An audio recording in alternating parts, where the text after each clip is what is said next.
For some people, like I mentioned earlier, they draw their identity from work. Let's go deeper into those ones. What happens if you lose your job? Let's say maybe they decide to restructure. They just did that where I work. They restructured a particular team. And because of that, literally, I had a Zoom call with one of the people on that team on Wednesday. We chatted on Slack on Thursday. And by Friday morning, her role was made redundant. Not her. The way they just reorganized the organization, that particular function in the organization, they no longer needed that role. If she's drawing her identity from, this is who I am. So what happens between then, when she's lost the job, and when she eventually now finds another one? She's completely lost. So you lose your job, and because you lost your job, you now lose yourself. What happens if work isn't going well? Because no matter what we do in this life, even if your work is your mission and you really enjoy it, there will still be parts of it that you don't like. There will still be some struggle in it. Even if it's like 10%, what happens in that 10%? Your identity is shaky. Oh, what happens when you can't work anymore? This happens a lot. You see it a lot in bigger stories, right? Maybe in the life of an athlete, maybe they're on top of their game for years and all of a sudden they have this injury and they can't play anymore. They can't play pro anymore and they just have to sit back. What then?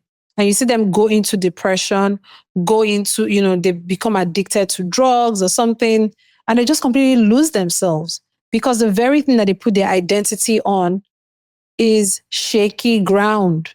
I'm going to say something.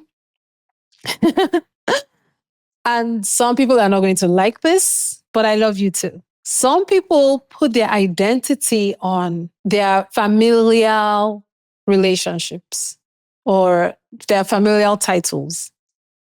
What do I mean by that? I'm a mother, especially the moms. I'm a mom. And they completely let every other part of their lives go. They don't think of who they really are because you live for quite a long time. I would like to think you lived for quite a long time before you became a mom. Who are you? And when those children grow up, children are not loyal.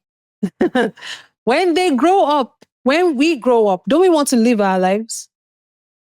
Are you attached? Are you still attached to your mom? Are you holding her hand every day?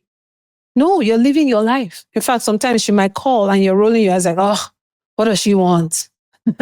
Another conversation for another day for valuing our relationships. There are a lot of conversations for another day that are coming out of this. But my point is, when the children grow up and go live their lives, who are you then? Did you even maybe completely even neglect your relationship with your spouse? Because I'm a mother. Why? It is not on solid ground. Even that, I honor moms. I honor you all. I honor myself as a future mom. I honor my mother. Being a mother is a thankless job. I mean, the sacrifices that mothers make. Clapping. I'm clapping.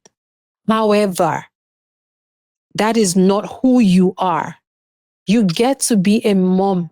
You get to be a dad.